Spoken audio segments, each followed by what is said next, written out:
If GTA 6 doesn't have a group of fighting kids because they're drunk and high, I don't want it.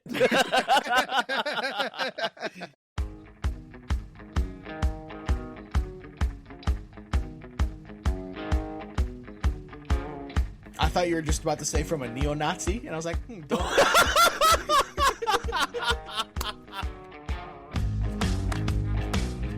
The sheriff's department will put up like the days or the week's mugshots. Imagine you're going through that and there's a fucking picture.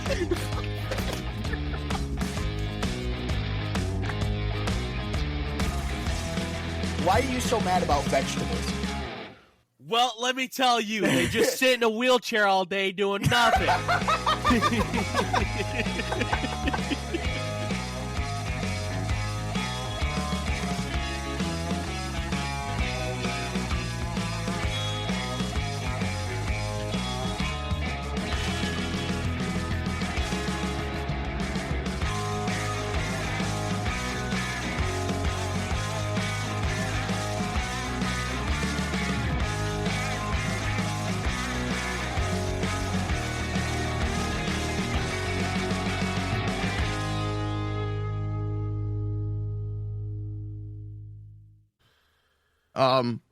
What was not fun though was 2 weeks ago.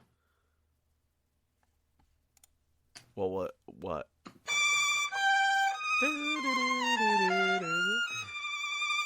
Hey, I'm kind of surprised right now they're cold though. Why? Because I like to check Podbean every once in a while, right? And I haven't checked it in about 3 fucking weeks. Mm-hmm.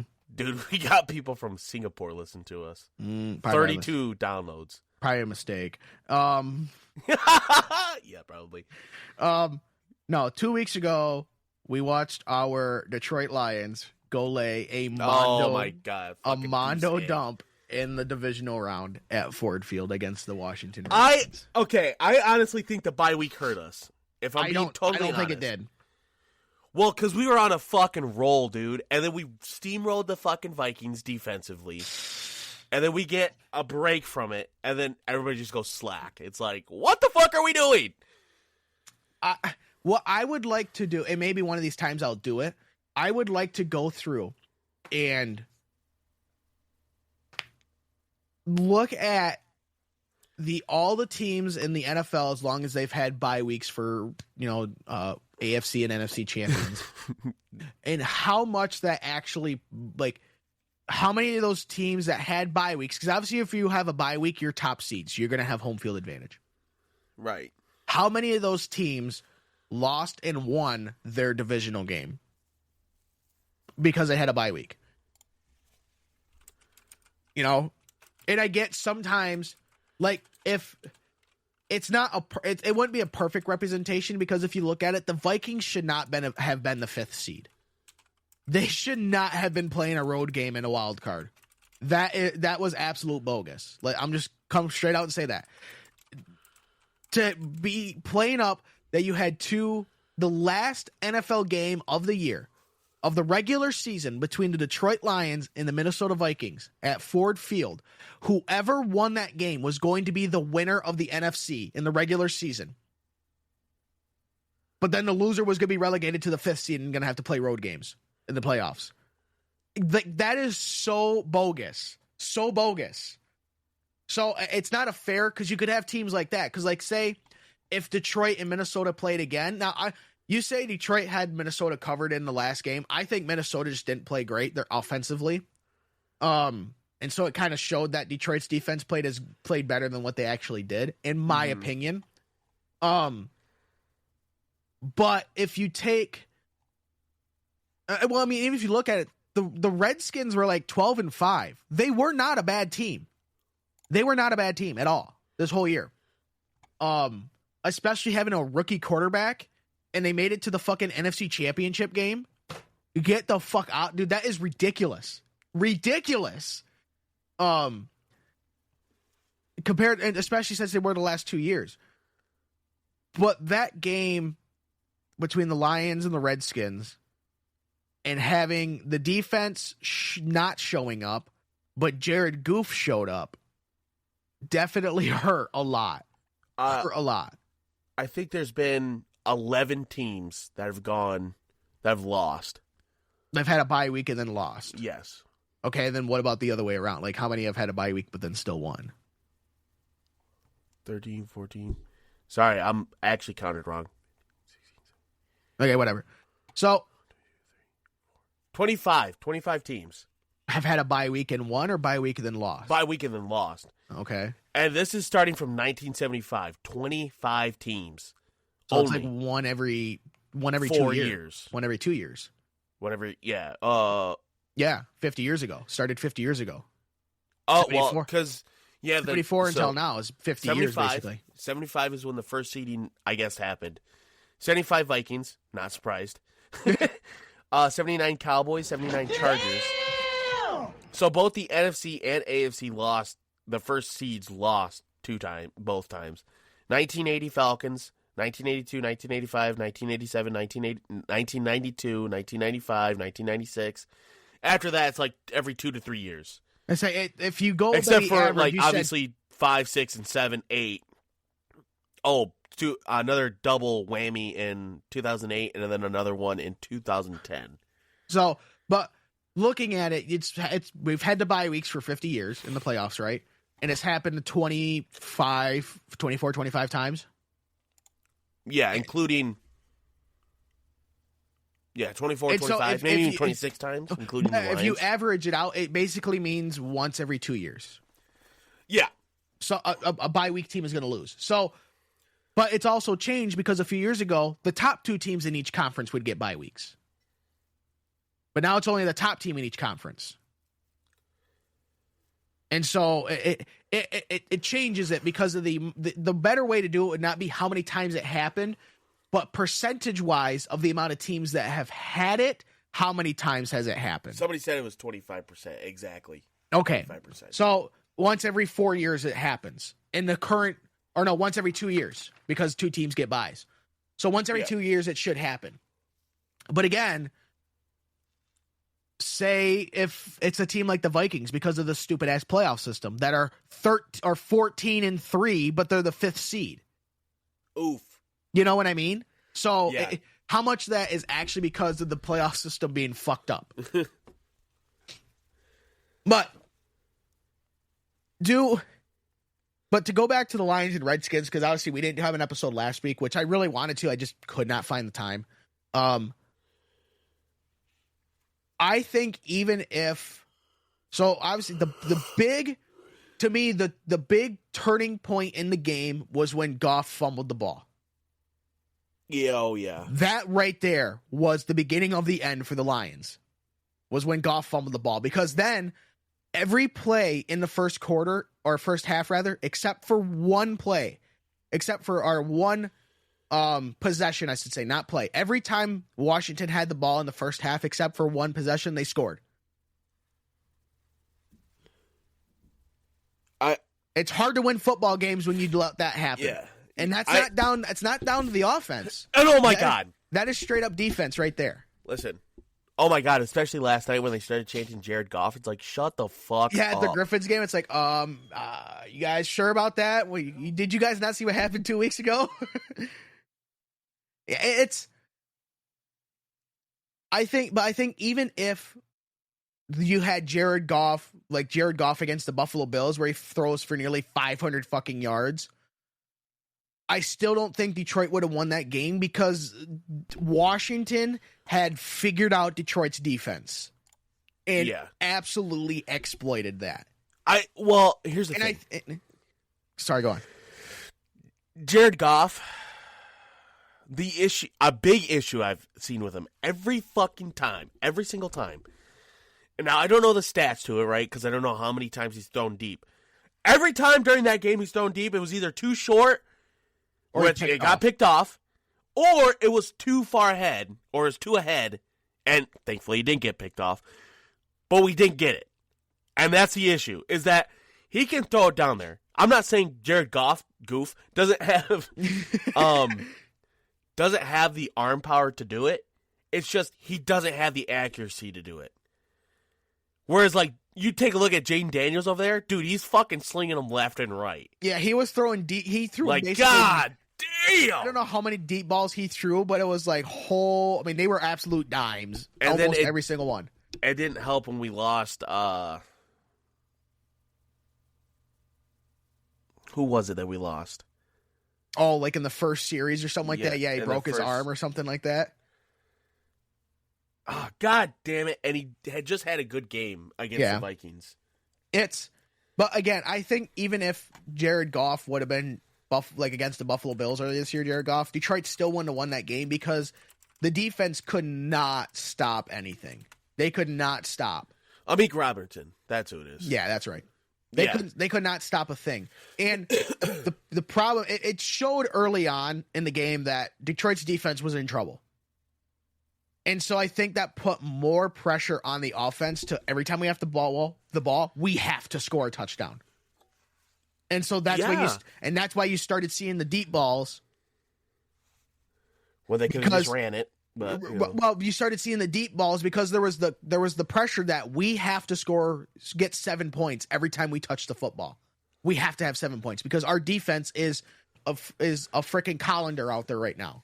Mega doo-doo. Yeah. So, and that's what frustrated me. Like, if you watch the first quarter, Jahmyr Gibbs was carving up the Washington defense.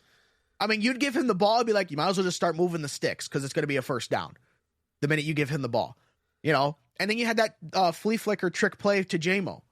And he took that to the house for like, what was that, like a 60-yard run or something like that, 70-yard run? Yeah, something It was like that. we were smoking him on the ground. We had him covered on the ground. Jahmyr Gibbs was freaking eating him up. We did that trick play with J-Mo, took it to the house for 6 points. Why did we start slinging the pigskin? It showed early on that Goff was not having a good game. So why do you keep giving? Is it like just to hopefully he's going to make one good deep ball and then it's going to gain his confidence back? Like, Yeah, like, when what? they stopped, What are we doing, guys? When they stopped giving Gibbs the ball, I'm like, why? Why are we not giving him the ball?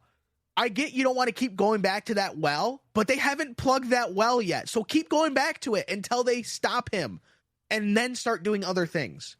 But they were not stopping Gibbs. He was getting like an average of 10 to 12 yards every run. Keep giving him the ball. Until they get him, until they stop him, he can only get like 1 or 2 yards. Okay, now we'll start doing other things. And then you do that, and then you go back to giving Gibbs the ball. It's like, it was like Ben Johnson already knew he was already the head coach of the Chicago Bears, and he didn't want to be there anymore. Exactly. Like, come on, dude. And I don't, again, that wouldn't have made a difference because their defense was terrible. But now that we've basically lost everybody but the head coach, I have hope, though. Calvin Shepard, I can't wait for him to take over.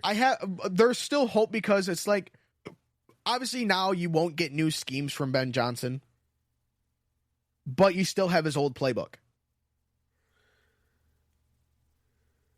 Yeah. And you still have the same core group of guys, Goff, J-Mo, Gibbs, Montgomery, Laporta, which he had a fucking fantastic catch in the second quarter. Oh my God, that was ridiculous. Holy shit. I could not believe he caught that ball. That was awesome. And then promptly in the next fucking drive, Detroit gave up like an 80-yard run to Washington for a touchdown. It was like, Jesus Christ, guys, we just had momentum going our way. So you still have the same core group of guys, which will help. But we're going to see now how much of the scheming was Ben Johnson or how much of the scheming was Ben Johnson and Dan Campbell or just Dan Campbell. Right. Now we're going to see. And have they announced, because they moved their tight ends coach up to defensive coordinator, right? Or linebacker coach, I'm sorry, linebacker yes, coach. linebacker coach. Calvin Shepard, yes. Yeah, but we haven't announced the offensive coordinator, right? Yes, we have. Oh, we have? Yes, it is some dude from the Broncos. Oh, yeah, that's right. I'll look him up right now. I don't think John Morton. But I don't think he was there, OF or OC.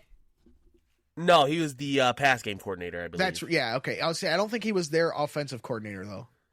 But I believe he's been with the Lions before. I think he has. So that should help, but we'll see. But again, you still have the same group of guys. I mean, it's not like just because we lost Ben Johnson, Gibbs is going to stop running, being a fucking an absolute unit fucking unit. Yeah.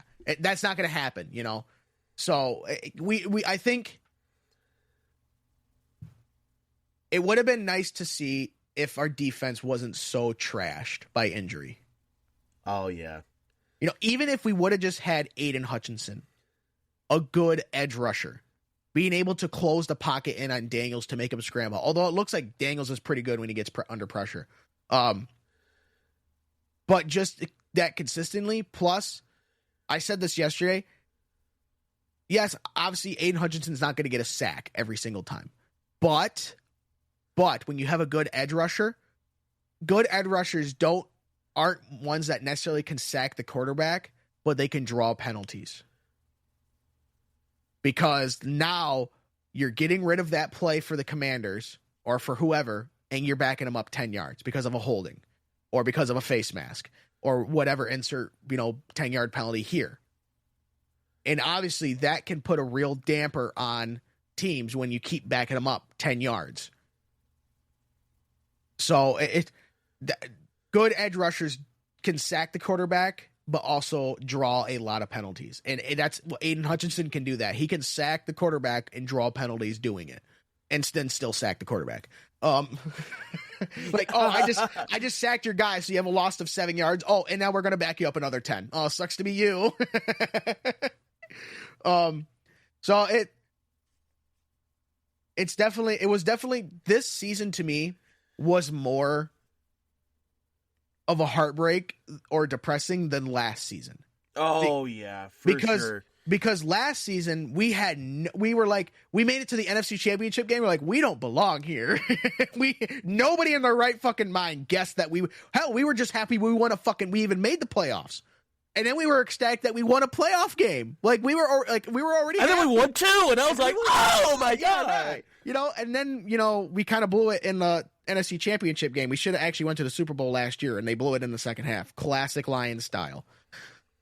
But this year was even more depressing because we knew we have a good team. We we went 15-2. We are absolutely fucking rocking and rolling. And then we lay a massive egg in the divisional. That is just fucking sad, dude. And then, I think even if Detroit would have beat the Washington, they still would have lost to Philly. Because Philly absolutely throttled Washington, absolutely throttled them. And assuming the team makeup was the same, like when I say we beat Washington, we have the same team that we have right now. Meaning the guys who are on LTIR stayed on the IR. Yeah, I still think we would have lost to Philly because Philly they would have eaten our defense up alive. It wouldn't have even been close. For sure. So I think this year, because of how, and I think most fans probably felt that this year for the Super Bowl is going to be tough because you can't win football. You can't win football games with bad defense, but you can sure as shit lose them. And we put that to test. You can win football games with a bad offense as long as you have a really good defense. Yep. That's just the way the cookie crumbles. I do have to say though, I'm kind of pissed off because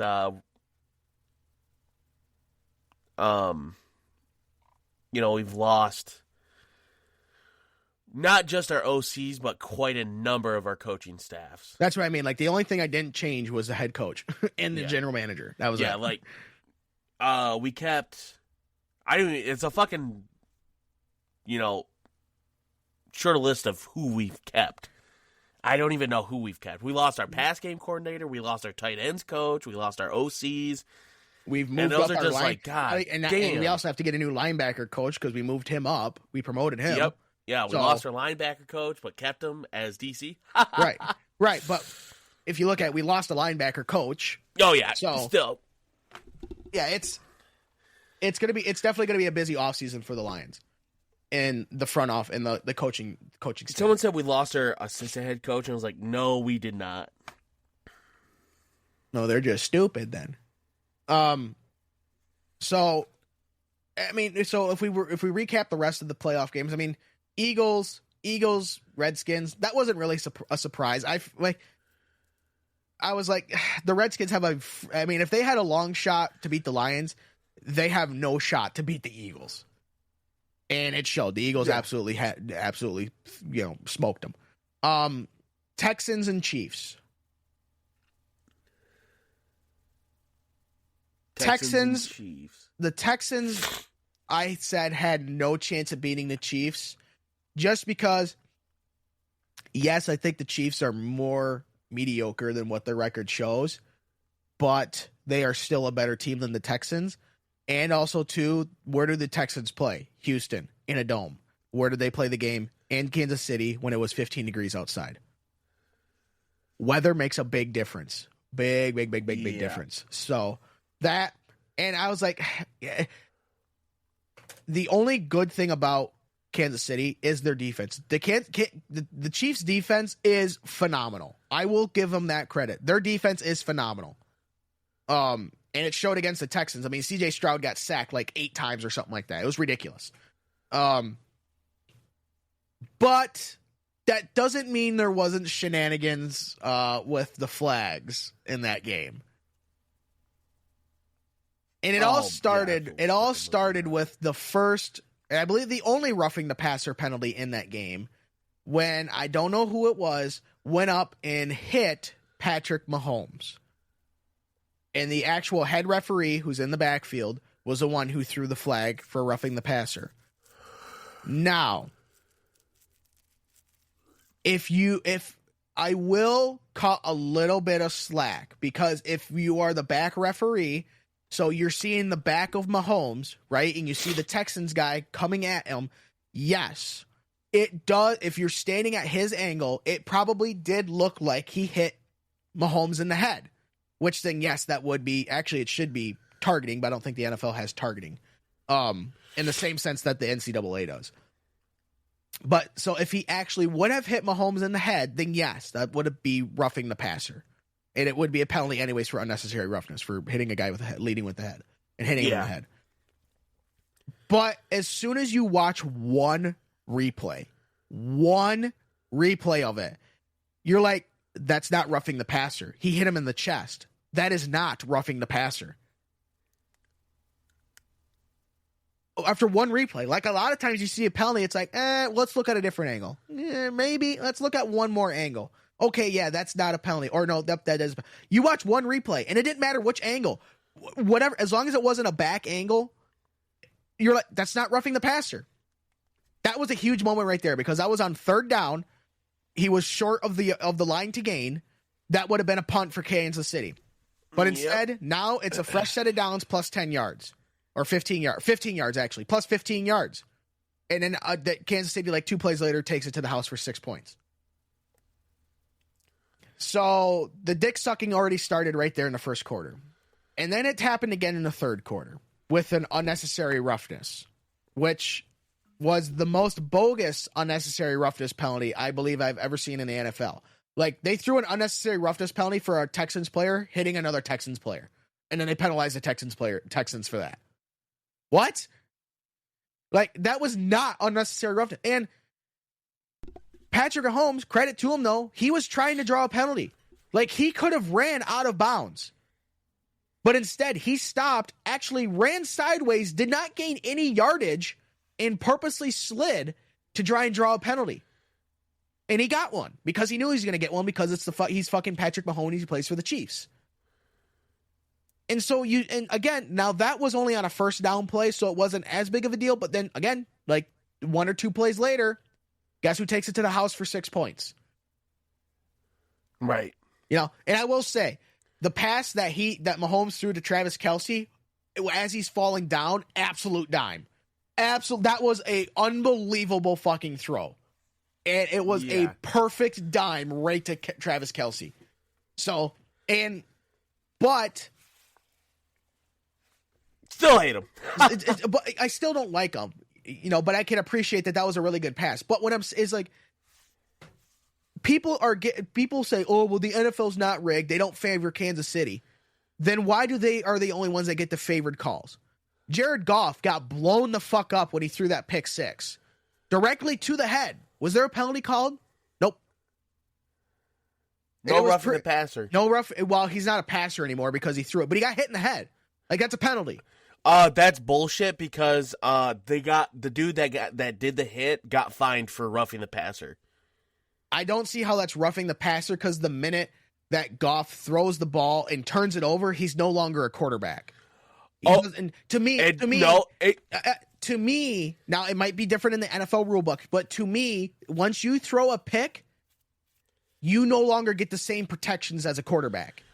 I believe you do, because even if you don't throw a pick and you still throw the ball, you still have the protection as a quarterback. Right, but that's... So that means that if the offense is still on the field, you still have a quarterback. You can't count a fucking linebacker as a receiver. That doesn't make any sense. Okay, so let's say this. If the quarterback runs the ball, does he get the same protections? What? If the quarterback runs the ball, does For the QB roughing sneak? the passer. No, does he get should he have the same protections as being a quarterback? In my opinion or factually? In your opinion, should he get the same protections? In my opinion, if you go 10 yards past the line of scrimmage, you don't slide, then yeah, no, you don't. To me, the minute you cross the line of scrimmage, you can no longer throw the ball. You are now a running back. You no longer get the same quarterback protections because you can't throw the ball. You can do a lateral, but anybody can do a lateral. Once you cross the line of scrimmage, you are no longer a quarterback. You are now either a running back if you have the ball, or if they're doing a trick play, you are now a wide receiver. You do not get the same protections. And then if you throw a pass and it's incomplete, yes, you're still a quarterback. But as soon as you throw a pass and it's picked off and the defense is running it the other, the defense, who have now become the offense because they have the football, are running it the other way, you no longer get quarterback protections because now as of right now, you're not a quarterback. Now you are you're a defensive player. Mm-hmm. So it might be different in the rule book, but to me, that's how it should be. If you throw an interception, you no longer get quarterback protections. And most times when a quarterback throws interceptions, it's not for a pick six. So that's a rare instance. But if a quarterback runs the ball, once he crosses the line of scrimmage, he no longer gets quarterback protections. He gets regular, if there's different, protections for running backs, but I don't think there is. He loses his special roughing the passer protection. But what is different is that Jared Goff got hit in the head. In fact, he actually went to the blue tent because the guy upstairs said he needs to go down there for concussion protocol. So, and that should have been a penalty for unnecessary roughness because the dude hit him right in the head. Regardless if he's a quarterback or not, if you hit a guy in the head, that's unnecessary roughness. That's a penalty. It's a 15-yard penalty. But, I mean, overall, did that make a difference in the game? No. But what I'm trying to say is that the Chiefs get all the convenient penalties or the convenient calls. Another example. In the AFC Championship game against the Buffalo Bills, Dylan, was that a first down for Josh Allen? Absolutely. That was absolutely 1,000% a first down. 1,000% a first down. Now, I will say, again, I'm playing devil's advocate a little bit. When you are watching, because CBS had a camera that was shooting down the line or shooting down the first down line, right? If you are watching it on that camera, can you actually see the football break the plane of the line to gain? No, you can't. However, if you take the assumption of where the football is, it's a first down. And yeah, it was clearly a first down. It was clearly a first down. Because you might say it's pretty obvious where the football was. It was up by his chest. It wasn't down by his scrotum. Wasn't down by his ankle. It wasn't in his asshole. It was up by his chest because that's where he was holding. That's where his arms were. It was clearly a first down. And if you actually look at it, the same side the camera was on, that referee actually started running in saying it was a first down because of where he was running in. But then the other referee on the other side was saying he was short. And then they conferred and agreed, oh, no, he's short because it would actually hurt the Chiefs. So, yes, he's short. It's a turnover on downs. I've never seen that in my life. How one guy says it's a first down, one guy says he's short, they confer, and somehow they both agree that the guy who couldn't see the ball, could only see the back of Josh Allen, they agreed that he was right. Yeah, fucking suck a dick, Kansas City. I hope you fucking get your dues. And that right there was a huge turning point in the game, because then it was a turnover on downs. Kansas City went down, scored points. And so then now Buffalo had to do a 2-minute drill, basically. And, I mean, granted, at the end there, Buffalo did shit the bed. On that fourth down play, Josh Allen did make a fantastic throw, and the guy almost caught that. Like, if he would have caught that, I think the Bills would have won that game. If he would have caught that ball. Yeah. So, it's just, and that wasn't the only play where Kansas City got a convenient call. Like, they got a convenient pass interference call, or, pass interference call. Or they also got a face mask call, Buffalo did, on them. And, like, you watch it, and the dude just had his hand over the guy's eyes. Like, that's not a face mask. That is not a face mask. Just because he has his hand on over top his of eyes, his, over his, that's not a face mask. He didn't grab him by the face mask. But, nope, that's a 10-yard penalty. Automatic first down for the Chiefs. It's just, they get all the convenient calls, and so that's why you have everybody who's not a Chiefs fan think they're favored by the NFL to make it to the, because Dynasty, Patrick Mahomes, Taylor Swift. That's why right there. I'm telling you, that's why right there.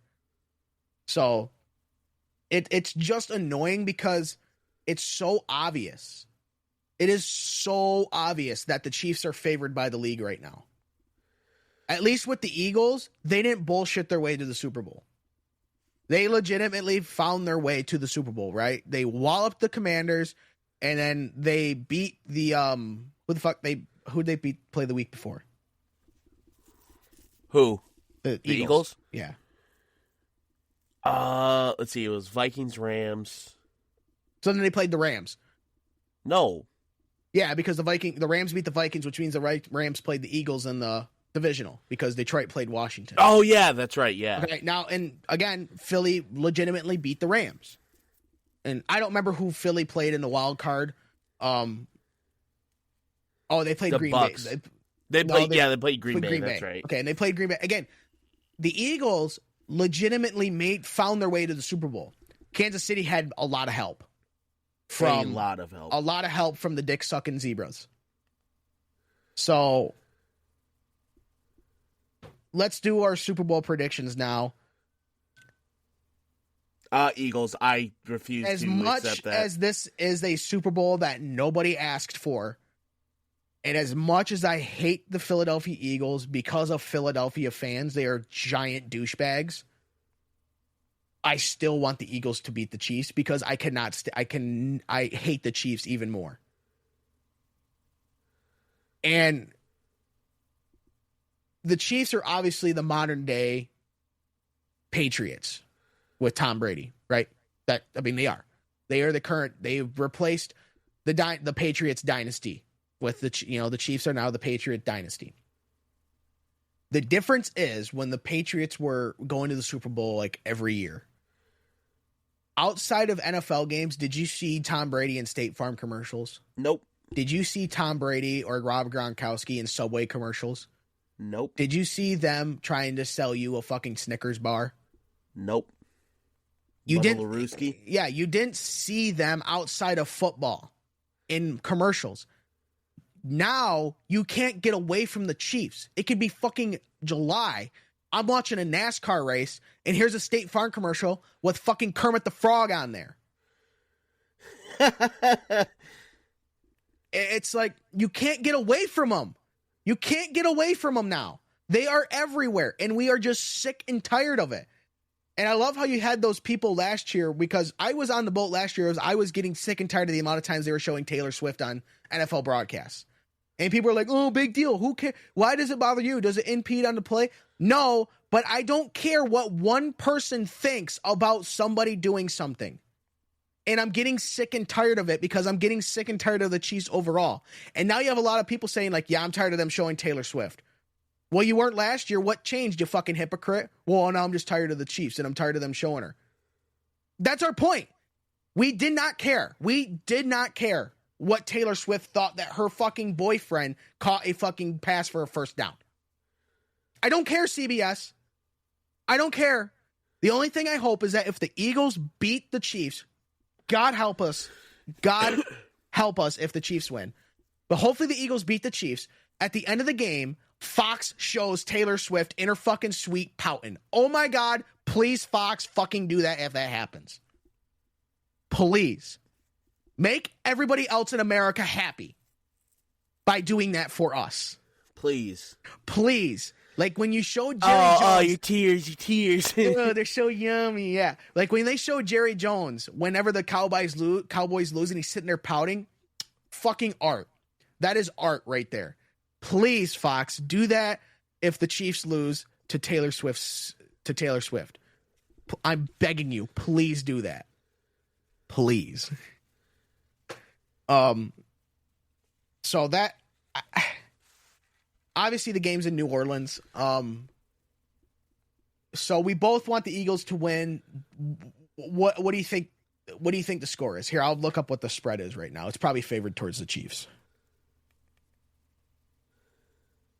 Let's see. Chiefs, Eagles. Whoops. Learn to spell, asshole.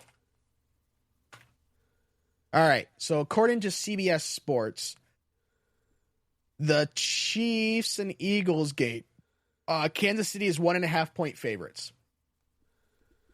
And the over-under is 49 points. Okay, holy shit. So they're actually saying it's going to be I wouldn't say a high-scoring affair because that's still less than 50 points, 25 apiece. But more probably what it has been in the last couple years where there's actually been fucking points scored in Super Bowls.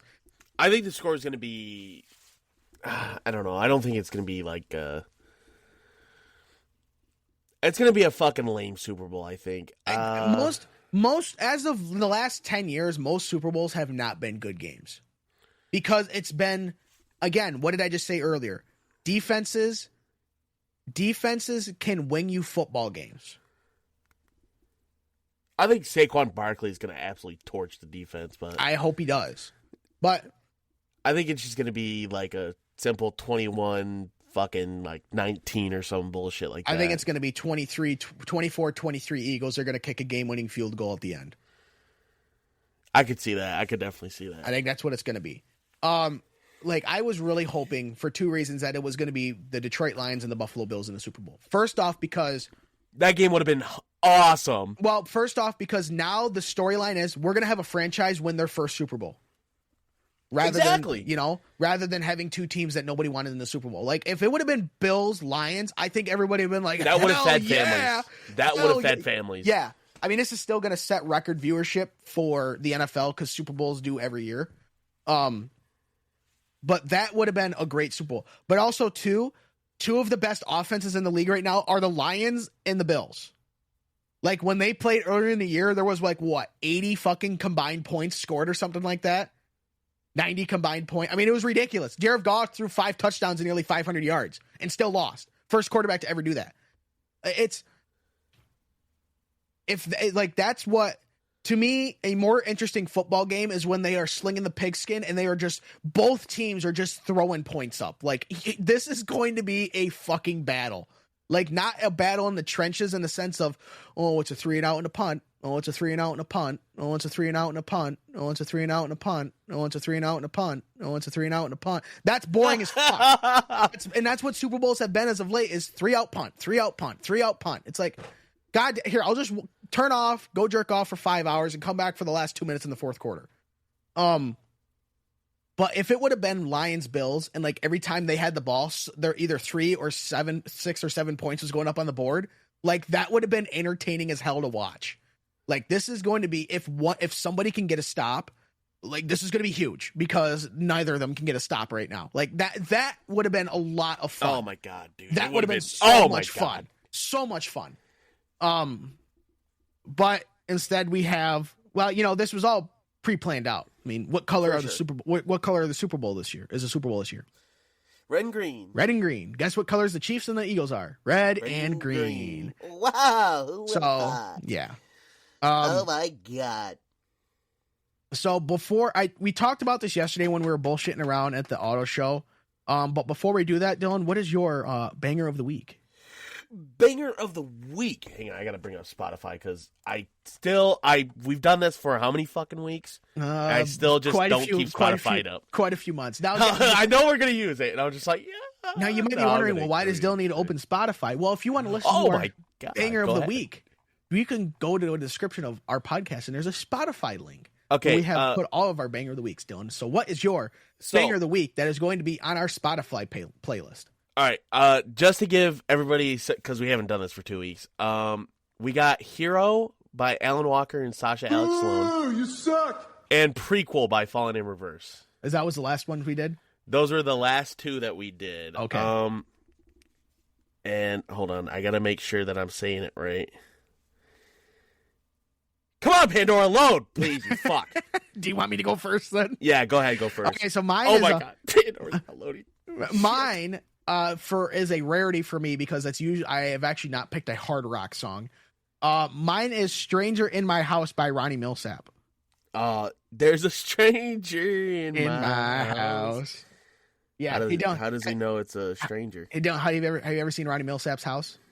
No. Neither is he. Oh. Yeah, there's one of the lyrics in the song. Here, let me look it up real quick. I want to see lyrics. Yeah, one of the lyrics in the song is, let me see. No, not by. All right, I want to make sure I didn't. Oh, I already did that one. Damn it. You bastard. Oh, yeah, there's a stranger in my house, somebody here that I can't see. And I'm like, well, of course, Ronnie, you can't see him because you can't see anything. Okay, good. This one's on here, too. So, I mean, that's my one. It's Ronnie Millsap. Of the week. Go ahead. Ronnie Millsap, if you don't know who he is, he's an older country song, but a lot of his songs are kind of like country rock. Yeah. And so they're pretty. It's a good song. It's a good song. In my house.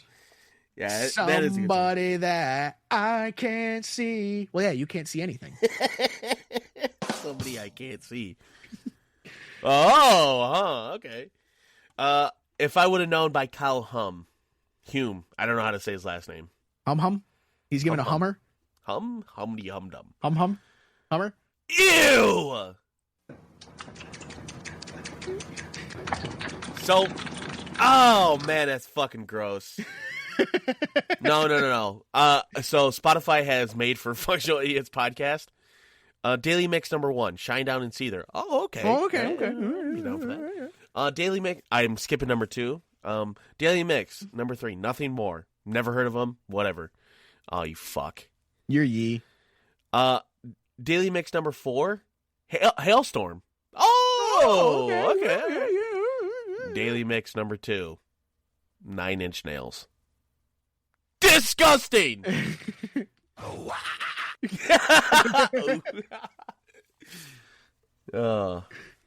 Oh shit. Okay.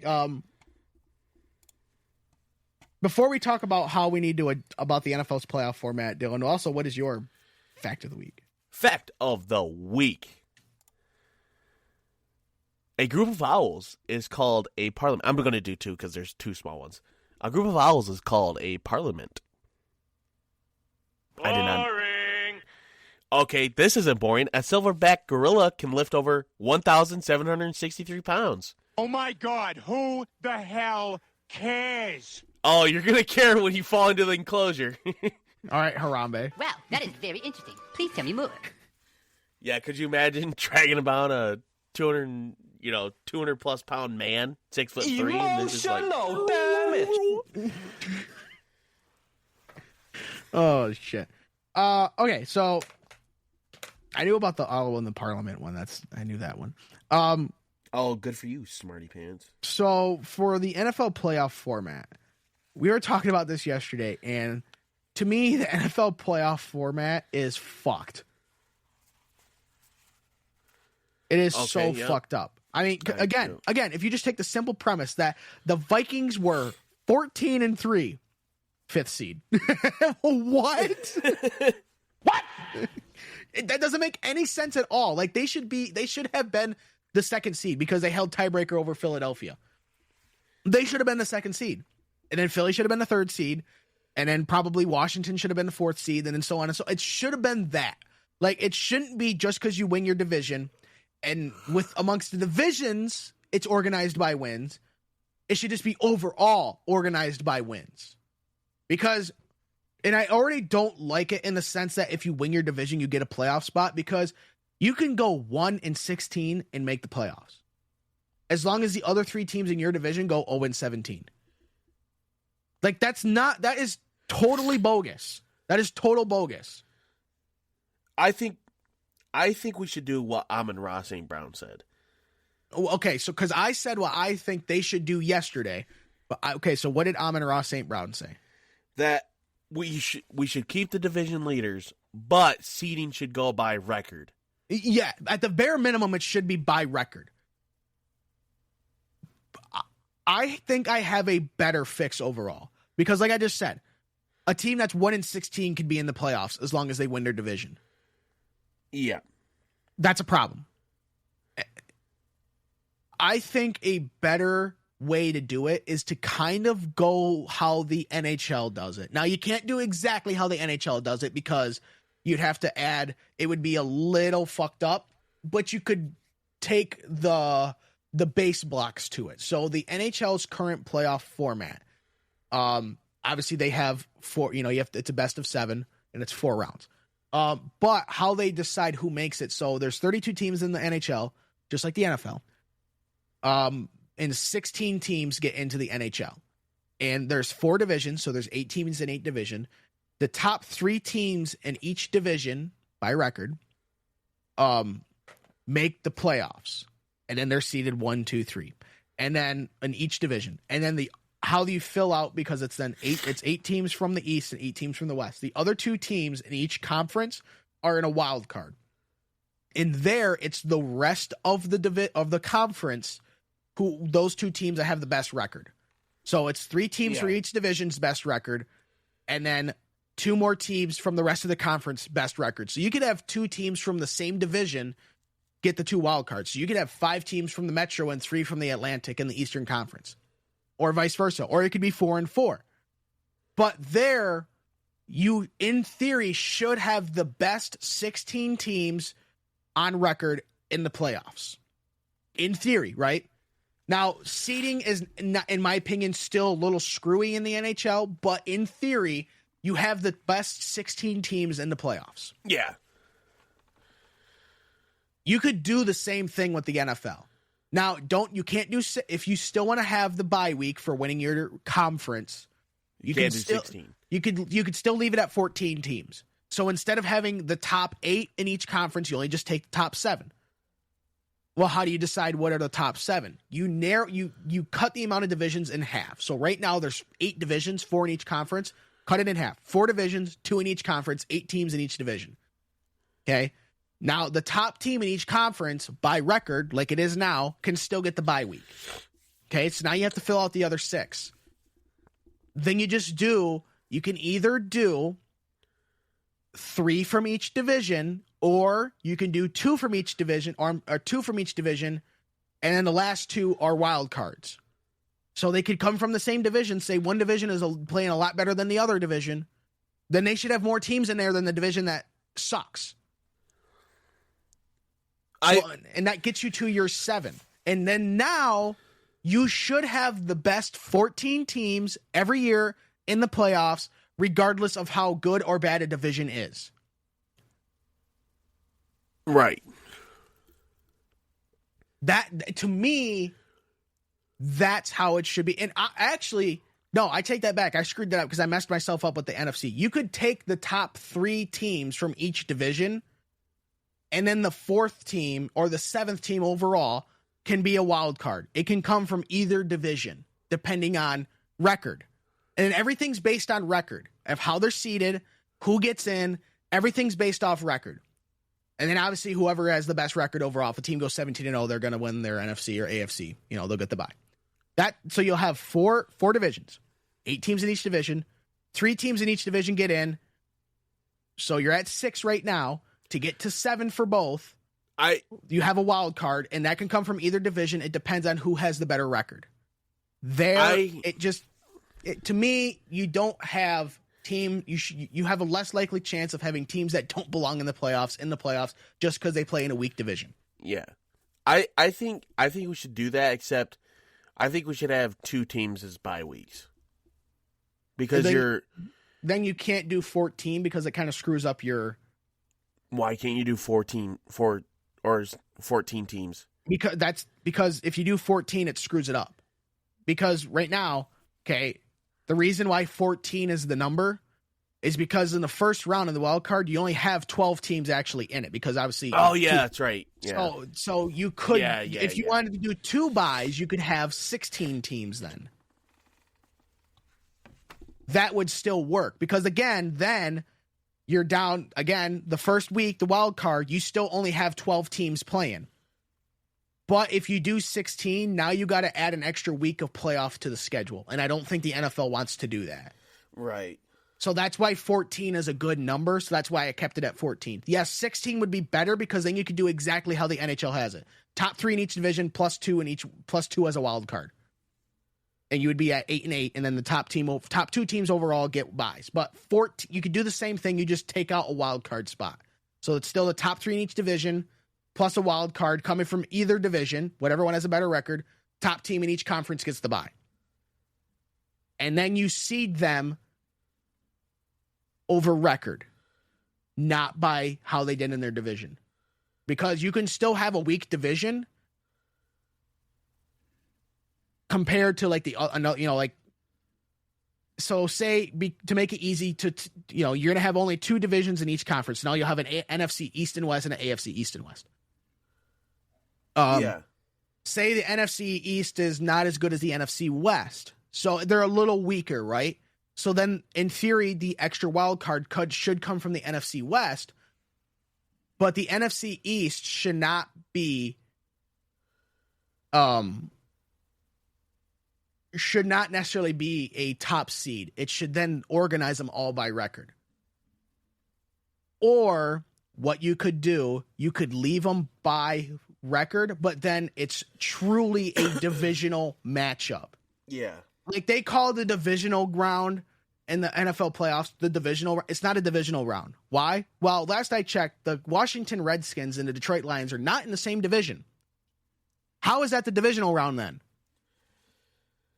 So right. You could actually make the divisional round a more divisional round, all right? So say you have your 7 teams, you have your 14 teams overall. Well, top teams are buys. So you're down to 12, just like right now.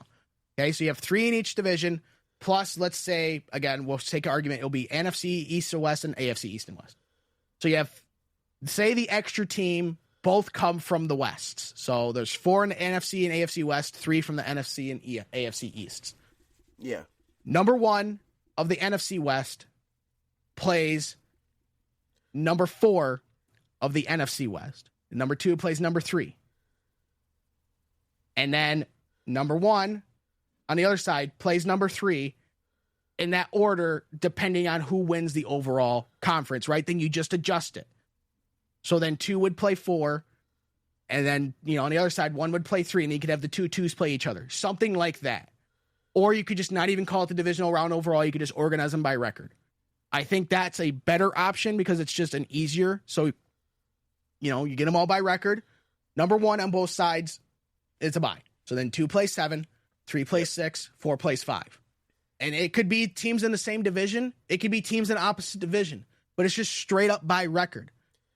And then again, and then after that, that would be your wild card round. And then in the divisional round, you have your bye week teams come back in, and then they play the lowest ranked team. And then the next highest plays the next lowest ranked, and like how it is now. Right. That and then obviously your NFC and AFC championships would be the two teams left over in the Super Bowl. You would not have to change the actual playoff format at all. The only thing you actually need to change is just how the regular season is conducted. So like right now, teams only play 6 divisional games because there's only 4 teams in the division. Because I know what you said is like, well, then you wouldn't be able to play all your division. I'm like, yes, you would, because it would be 14 teams. Or 14 games, rather, because there would be 8 teams in the division. Well, obviously, you can't play yourself. So you'd play the other 7 twice, home and away games. So that already puts you at 14 out of 17.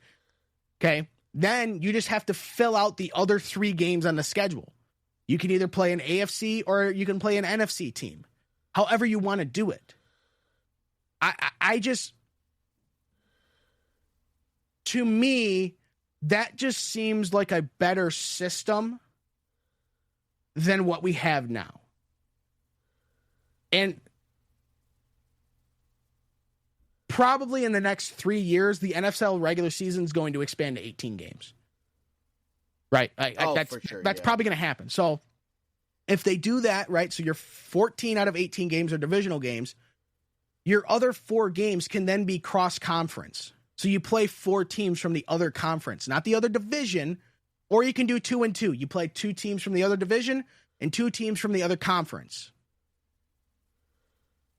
I feel like that is a better way of conducting your playoffs to where you actually have the best 14 teams in the playoffs, and then the proper teams have home field advantage.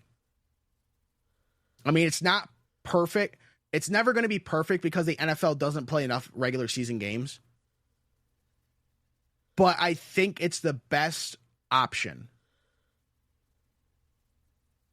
Unfortunately, I don't think it'll happen because you'll have other teams saying they'll bitch and complain that they're not playing. Oh, we never get to play the Cowboys. Oh, we never get to play this team. We never get to play that team. To me, divisional games, when you have to play the same teams all the time, you get those 2 teams to hate each other. And then it makes those games more fun to watch.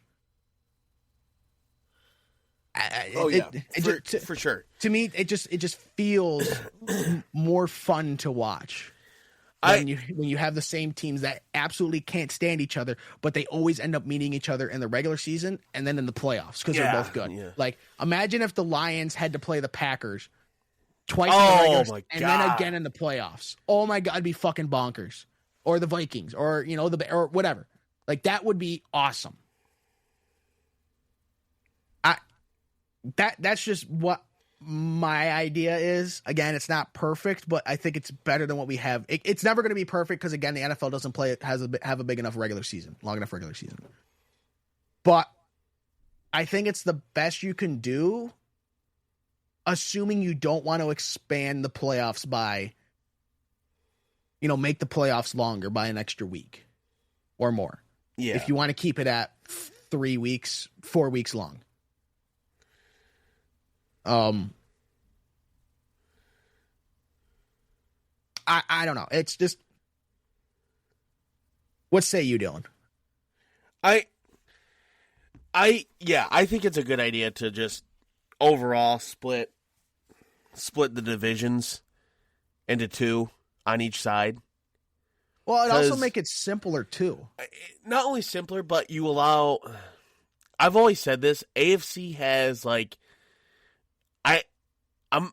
I guess better play callers with quarterbacks and stuff, but the NFC is just way more competitive with each other.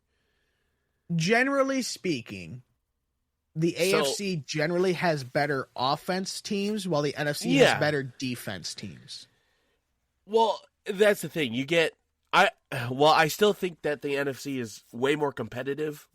Take a look at NFC North. Oh, yeah, I agree. Yeah, very, very, very competitive division, except for the Bears. Yeah. Well, having 3 out of 4 is still pretty good. Yeah.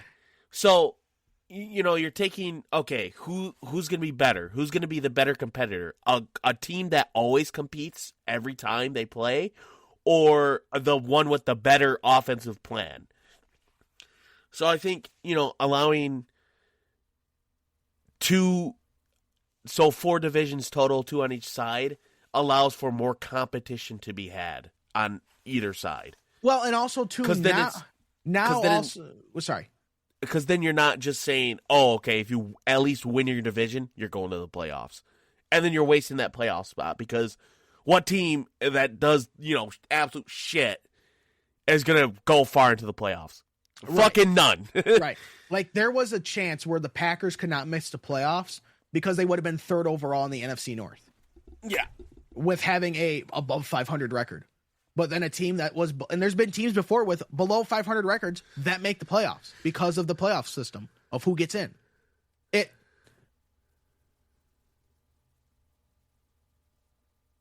The bonus too of having 14 divisional games, every game matters a lot. A lot. Because basically every game is a divisional game. Like, amongst the NFL right now, really, there's only 6 important games the whole season, and those are your 6 divisional games. Yes, the other ones matter more because overall record is what, seeds your division, but if you just hold tiebreaker over the other guys, and as long as you win just enough games, you're going to win your division. So there's only 6 important games in the division, where in my version, there's 14 games that are important. Like, really important. Because there's 14 divisional games. And then, and not saying that the other 4 wouldn't be important too, assuming the NFL goes to 18 games in the next couple years. But why wouldn't you want the Lions to have to, obviously they'd play the Vikings, the Packers, and the Bears twice. Yeah. Okay. Now, I don't have a map. Here, let me get a map of the NFL divisions, because the divisions is what fucks me up all the time because it's the NFC and AFC. So obviously, okay, so the closest team division wise to the Lions is the Bears, looks like the Bengals. Trying to see here. Or no, those are AFC teams, I think. Or no. Oh, well, actually, no. Someone here actually, this map right here actually divided the teams out by division exactly how I'm saying it, 2 and 2. So you would have the NFC West, let's call it, be the Vikings, Packers, Bears, Lions,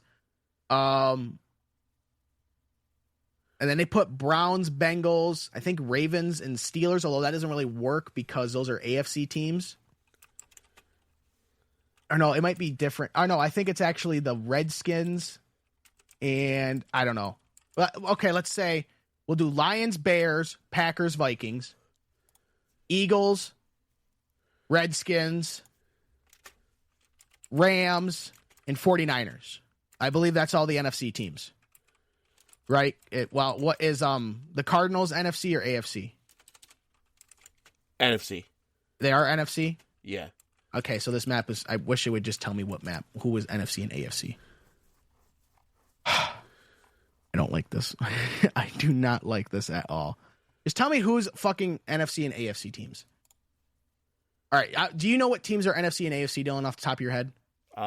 Yes. Actually, no, this tells me right here, actually. Okay, so the NFC West right now is Seattle, San Francisco, the Rams, and the Cardinals. Yes. Your NFC North, which is your next westernmost NFC division overall, are the Vikings, Packers, Bears, Lions. Yep. So that could be your new NFC West. And then your new NFC East would be the Cowboys, the Eagles, the Commanders, and the Giants. And then the Bucks, the Jaguars, the Panthers, and the Saints. I believe that's the NFC South. Yes. So that could be your NFC East. And then your AFC West would be Chiefs, Broncos, Raiders, Chargers, and the Colts, Titans, Jaguars, and Texas. I'm sorry, it's the Falcons are part of the NFC South, not the AFC South. That's my bad. And then that would be your AFC West. Your new AFC East would be Browns, Steelers, Bengals, Ravens, Dolphins, Jets, Packers, and Bills. actually makes geographical sense if you divvy it out that way. Yeah. Unless you just totally change what teams are in the NFC and the AFC, which obviously the NFL is not going to do that. So if you just if you want to keep it the way it is by having the conferences fucked up like they are, because you can't just have an East and a West conference, that's how you can do it. Is you combine the NFC West with the NFC North and the NFC South with the NFC East, and then the AFC West with the AFC South and the AFC North with the AFC East. And then you make them West and East respectively. So that is how you can divvy it out. And I think that would be awesome, because then you could have the Lions would obviously play their current 3 divisional teams twice. Then they would play the Seahawks twice, the 49ers twice, the Cardinals twice, and the Rams twice. And then they could have 3 or soon to be 4 other games amongst the other crew. I just think that's a better system. But of course the NFL won't do it, because guess who's the commissioner of the NFL? Yeah. Fucking Fozzie Bear. Yeah. So Fozzie Bear. So we'll see. I think after this year, they'll probably tweak the NFL playoffs and seed them by record rather than by divisional record, and then everybody else record. Because it does look silly to have the Vikings at 14-3 be the 5th seed. Yeah. That's a little ridiculous. That's not a little ridiculous. That's a lot ridiculous. So, boy, we only got to like half of what was on our fucking show sheet. Guess what? That makes next week nice and easy. Well, I say next week. That makes 2 weeks from now, because that seems to be our fucking system. Very easy, because I can basically just take what we have left and move it over.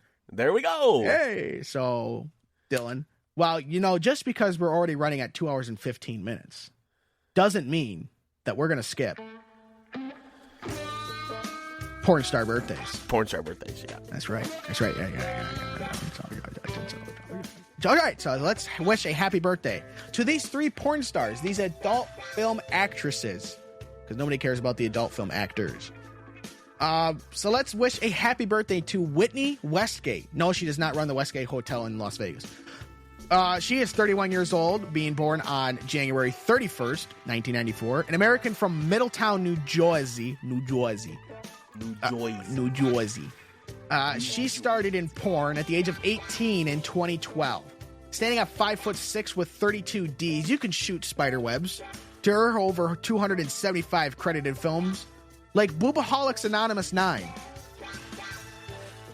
She also makes an appearance.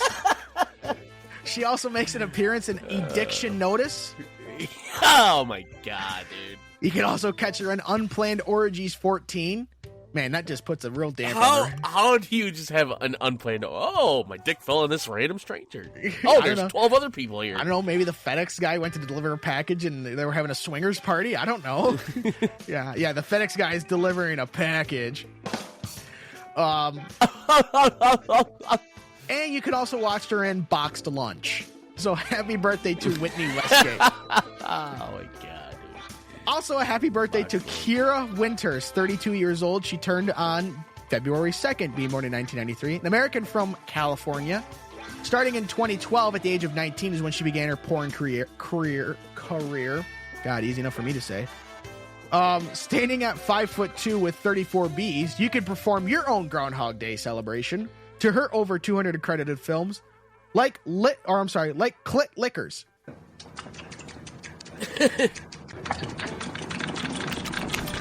You can also watch her in Tug Jobs 44.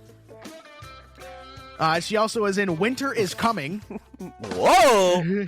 And she makes an appearance in The Art of Masturbation.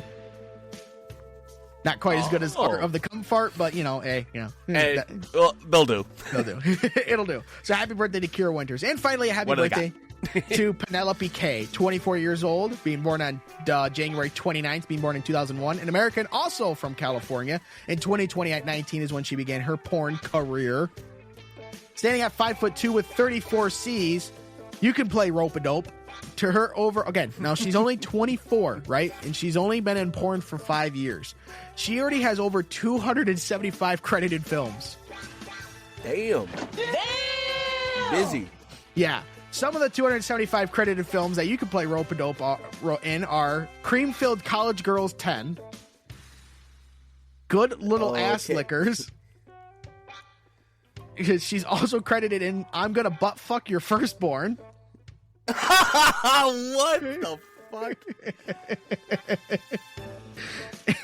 And she's in the Dylan's personal favorite, Sneaky Butt Flat Tent Fucking. Are you trying to have sex with me? What the fuck? So happy birthday to Penelope K and the other two women. Oh my God. It never disappoints. Never disappoints.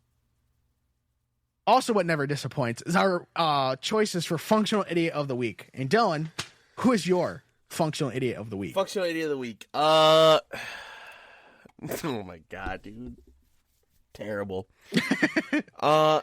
Cancer faking mom swindled strangers into giving her $100,000. I saw this. Oh, I didn't read the article, but I saw the headline. I'm like, what the fuck? Yeah. Amanda Christie Riley defrauded kind-hearted strangers by faking cancer. Riley, 39, was sentenced to 5 years in prison after pleading guilty to soliciting more than $100,000 in donations. God damn. For medical treatments she never received nor required. Mm. A scam that began more than a decade ago. What Holy the fuck? shit. 10 years? I mean, it's only 10 grand per year, but... The four-part ABC News Studio docuseries titled Scamanda, based on the podcast of the same name, will follow the story of Riley, a Christian blogger. Oh, this just gets better and better. Oh, geez. Who launched a blog titled Lymphoma. Lymphoma? Oh my God! Lymphoma can suck it. Finally beat Medicare. Yeah, where she falsely claimed that she was diagnosed with Hodgkin's lymphoma. In 2012, the mom Get some help. Well, she tried to get help, and clearly, she faked it. So, the mom of two conjured up the story of a cancer journey and solicited funds for more than 300 people, totaling holy fuck. Well, if they all donate like $100, then it's 300,000. But people totaling 105,513. That's still quite a bit from 300 people. Damn! Dude, I just can't believe this. Faked. Just oh my God. Well, think about it. Whenever you see someone who's panhandling on your downtown shitty street corner, my mom, who used to work in downtown Grand Rapids, she doesn't anymore. She would always park near Van Andel Arena, in one of the parking lots, and then would walk. It was like a 8 or 10 minute walk to her work, and she could have parked closer, but it's like I could use the exercise, right? So which is fine. She said she's seen it before, where someone came by in like a Lincoln Navigator, right? Dropped off someone in a big, like, heavy fur coat, and then they pulled out from their fur coat a sign saying that they needed help into, blah, blah, this, whatever, to start panhandling on the corner. And she's like, what the fuck? I just saw you. No. And yeah, it was like the amount of people that panhandle, it's like, how many of them are actually down on their luck? And then again, within that, how many of them are just going to spend the money on drugs and alcohol? Right. Like, okay, if I were to panhandle, I think honesty is the best policy. I'm not going to bother people, and I'd probably just hold up a sign. Need extra cash. That's it. Yeah, that's where... it. That's it. I don't need to fucking tell my whole story. I don't need to do this shit. I don't care. I will say that the city of Grand Rapids, any big city, you're always going to have panhandlers. I mean, it's just, it's inevitable, right? There's always going to be a homeless population. But I think the city of Grand Rapids does a good job because none of the panhandlers really bother people. And so I think, because there's obviously some homeless shelters downtown, like that will provide bedding and showers and food, like God's Kitchen will provide a meal, or, you know, there's Degage downtown, you know, good 501(c)(3)s like that. But I think the city's told them, like, don't bother our regular citizens, because then it just becomes an annoyance, right? If you are constantly badgering people for money. Yeah. All it does is just create problems. Where if you just want to sit there, if they want to sit there on the corner and hold up a sign or whatever, that's fine. But don't bother the general public in going up and, you know, asking them for money or whatever. Because I bet it's less likely that they'll get money if they bother them, because people will just be like, get the fuck out of my way, right? Yeah. I don't want to talk to you. I am a man on a mission. I got to take a dump, and there's a nice bathroom 2 blocks down. So it's, you know, I don't know. Like I said, every city's always going to have a homeless problem, but I think Grand Rapids does a pretty good job of controlling that. So, but yeah, it's definitely sucks, because again, how many of the true people who are down in their luck I've had their name dragged through the mud, because you have people that are out there lying, like this bitch, right? Stole over $100,000 saying, I have cancer. No, like, you don't have cancer. You're just a cancer. Yeah. It's just, it's irritating, because, you know, you do have people that struggle with this shit, and they're like, and they struggle with finances. How are you going to pay for, you know, $7,000 of treatments? Right. And then this bitch out here is like, oh, look at me.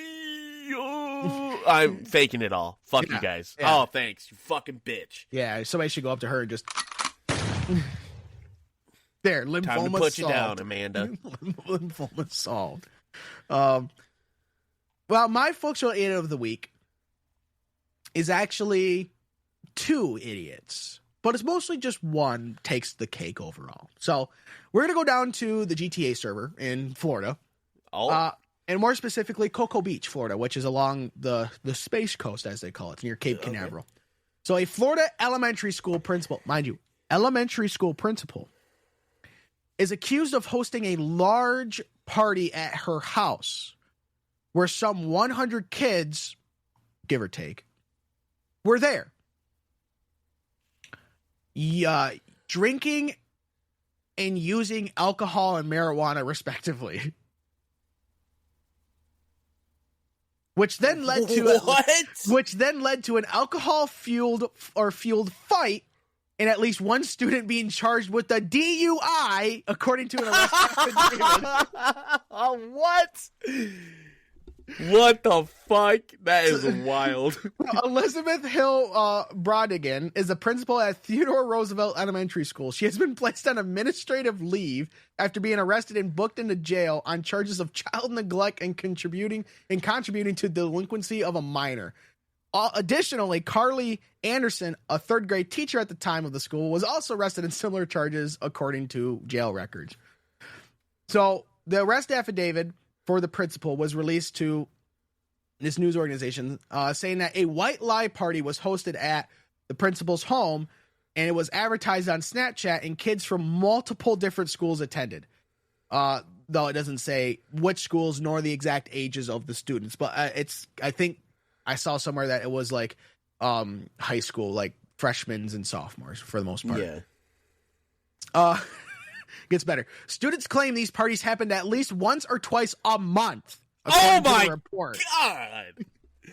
Of course, it's only Florida, too. What the fuck? It is not known if police were called for issues with those parties. According to the report, police responded to the home on Country Club, all right, around 9 p.m. after receiving complaints from neighbors about the party, alleging there was drinking, marijuana use, and that kids were walking through yards and swearing at homeowners. Hey, what's your name? Tony. Fuck you, Tony. What's your name? Ezekiel. Fuck you, Ezekiel. Police found numerous vehicles parked outside the home, witnessed at least one juvenile vomiting in the front yard, requiring medical attention, and learned of possible fights during the party. Fucking what the fuck? Officers then began conducting traffic control around the party, and a sergeant stopped a vehicle that ran a stop sign and allegedly almost hit his police vehicle, cruiser. 2 underaged and drunk females, of course it was women, were inside, a driver and a passenger. Shockingly, women pulled over for bad driving. The driver allegedly provided a breathalyzer test and was found to be at 0.118 of alcohol, which is nearly 2 times the legal limit. The passenger was cited for possession of marijuana as well, because why not? Now you might want to go back to that boy vomiting in the front yard. Another officer who responded to the house party found the boy in the front yard, upchucking and violently shaking. The police determined that the boy needed medical help and, contacted the Brevard County Fire Rescue. As that was happening, as if the school principal wasn't douchebaggy enough, allegedly walked out of her house, stood at the top of her driveway, walked back in the house, and shut off the lights to her front yard so they couldn't see when they were working on him. That is crazy. What the fuck? So then when the paramedics came up, they had to point their headlights at the kid laying on the ground, fucking dead nearly, so they could see what the fuck they were doing. Oh my God. Dude, this whole shit is fucking bonkers. Fucking wild, dude. What the fuck? The stupid part about this, they're on administrative leave. No, the motherfuckers should be ironed. All right? Yeah, holy on. shit. Fuck the administrative leave thing. They are shit canned. I mean, this is in there for running for functional idiots of the year. My God. They already have my vote. I mean, this is nuts. Oh, look, a kid's having a fucking seizure because he's fucking 3 times the legal limit in the front yard. Oh, they're trying to give him medical. Turn off the lights. Fuck them. Fuck them. They can't see. They're gonna fucking stab his dick now with a needle. What the hell, man? What is your problem? Jesus H. Oh, gotta love Florida. Gotta love Florida. I mean, you can't. Dude, even... I just feel like during the fights, they're just like, wait, my leg! Fucking paramedics show up. What the fuck? I mean, you couldn't even make this stuff up. You couldn't even make it up. I mean, it's so absolutely off the wall bonkers. If GTA 6 doesn't have a group of fighting kids because they're drunk and high, I don't want it. Oh my God. So with that, that's all we have for this week of the Functional Idiots podcast. Oh my God. Dylan, if somebody wants to follow us, where could they do that? Follow us. You could follow us on a number of different things. Twitter and YouTube. Twitter is Funny Idiot Show. At Funny Idiot Show. And YouTube is Functional Idiots Productions. You can also follow us on Patreon if you'd like to do that. Link is down below. 2 tiers, $2 and $5, right? And then if you'd like to email us, functionalidiotspodcast@gmail.com. There we go. Good job, Dylan. Yay. Woo! Woo! Yeah, kill yourself. Yeah. Oh, sorry. What? What? Oh, so with that, don't host any underage alcohol and marijuana parties. Yeah, no shit. And, Don't be dumb.